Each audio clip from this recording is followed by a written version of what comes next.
Today we're going to take a look at the Java scanner data type, and we're going to see how we can actually use the scanner so we can collect keyboard input from a user inside our programs in Java. And so we can use that to actually do some cool stuff in our projects and learn about how we can actually work with that in the class. Let's go and take a look. So the first thing we're going to do is we want to use scanner as a keyboard input. Now, since Java 5, this has been the easiest way we can handle text input in a Java program. Before that time, you had to have a separate library or tool set for every single textbook, and basically every company was doing to do individual keyboard input because of the way that Java had actually not standardized a keyboard input structure.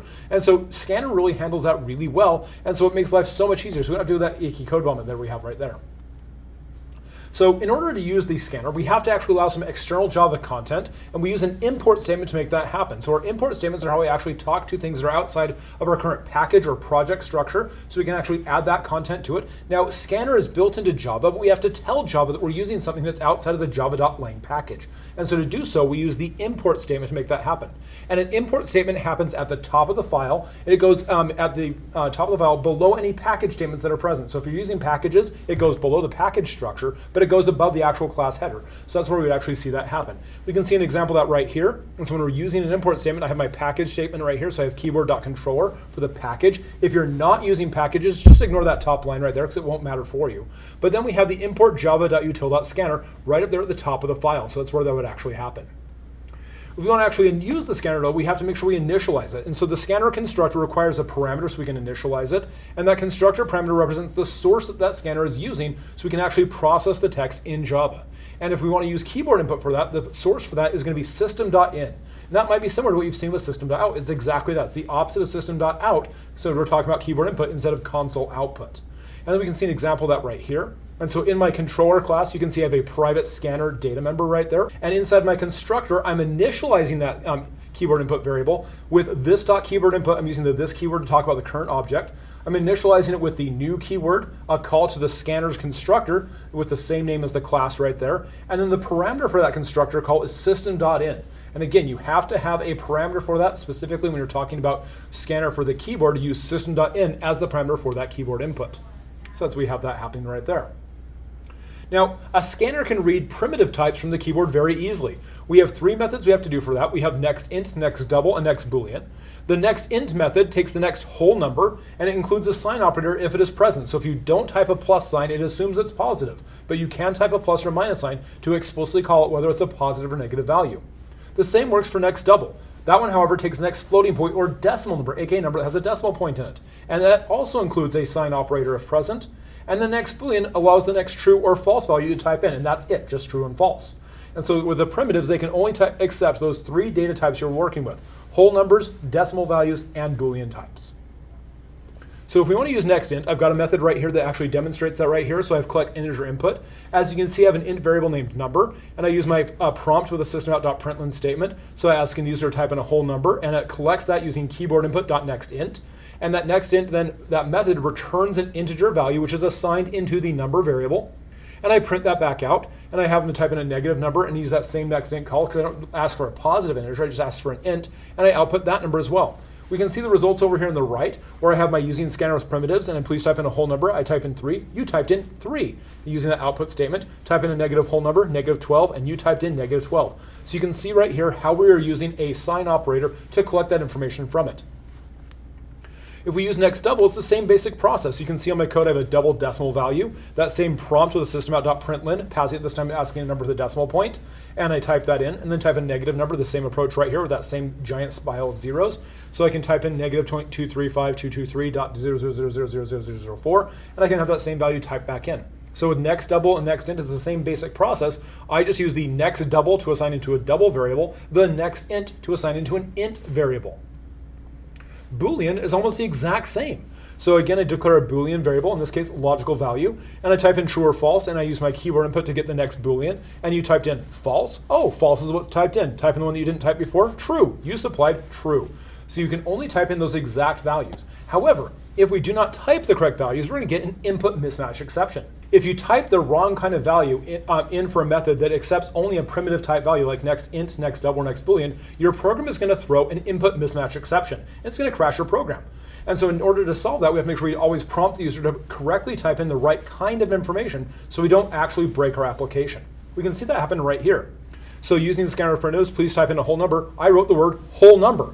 neither of which is actually an int. And so I have an exception thread main, and it says it's an input it says it's an input mismatch exception, and then I have a whole bunch of information about how it's in java-base.javautil.scanner, which is not where the error actually happens. The error actually happens in my keyboard controller in my collect integer input method at controller.java line 71. And so that's what actually causes that error. It's the first time where I wrote code where I'm trying to collect a whole number, but instead of collecting a whole number, I typed in whole number, the word, and it crashed my program. So you want to make sure you avoid that by properly make sure you specify how you can do that.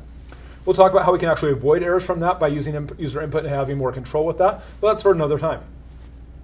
We also have strings that we can collect with user input. This is the most common way we'll actually collect information from the user when we're typing that, is we're collecting string information. And we have two methods for that. We have .next and .nextLine.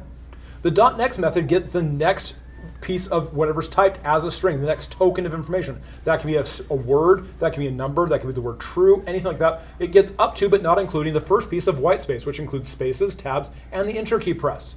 The nextLine method, however, grabs up to but not including the enter key press. So it grabs everything you type in, all the spaces and stuff included, up to but not including the enter key press. However, that enter key press will get collected if your nextLine method is called after one of the single input methods like next, nextInt, nextDouble, or nextBoolean. And we'll see what that means here in just a second. So here we can see an example of using next. So my single text input, system.println, type in a single word, and then my string one word is keyboard input.next. And I typed in the word scanner, and system.println you typed in, and then scanner, so it matches directly. We can easily see how that happens. I can also use the .next method with multiple pieces of input. So I have string one word declared again as a new string variable, and in this guy's system.println, type in two words this time, and one word is equal keyboard input.next, and then system.println you typed in one word, and then one word is reassigned keyboard input.next again, and it reads that next piece of information from the stream. So I typed in computer science. The first time I typed was computer, the second word I typed was science. So it grabbed each of those separate words from the input stream and grab them right there. I don't have to re-ask for it. I can simply just collect it right there one at a time by calling the .next method. nextLine, like we were talking about, we can use to grab the entire line, but it's really easy to use that incorrectly. So I have my using nextLine method information right here.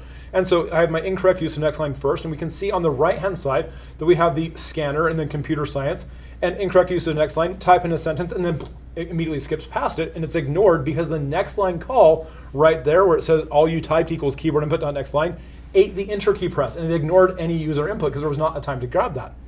So instead, we have to correctly collect the user input after we've called nextLine. So nextLine, after a single input statement like .next, .nextInt, or nextDouble, will grab the enter key press so it can consume that and then move on.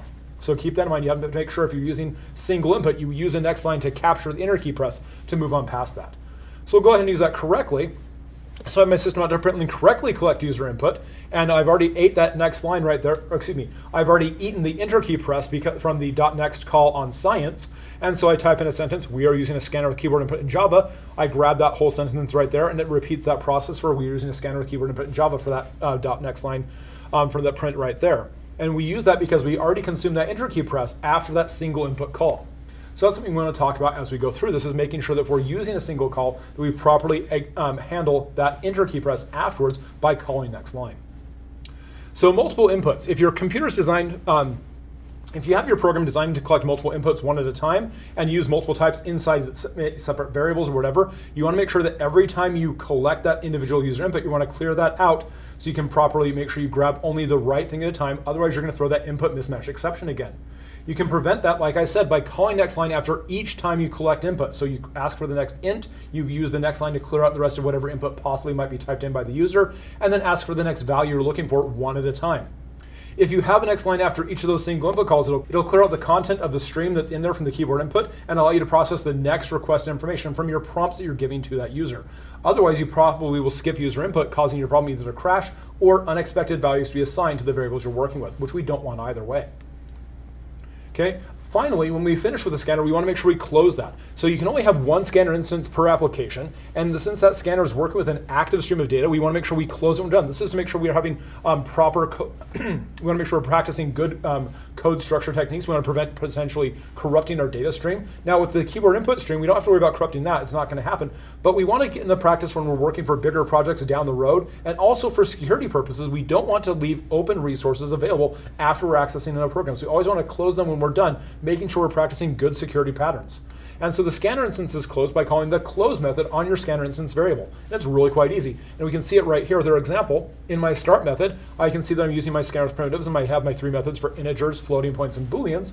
And then I have my scanner with strings, output, prompt, and then my simple text output, my multiple input, and my multi-line calls.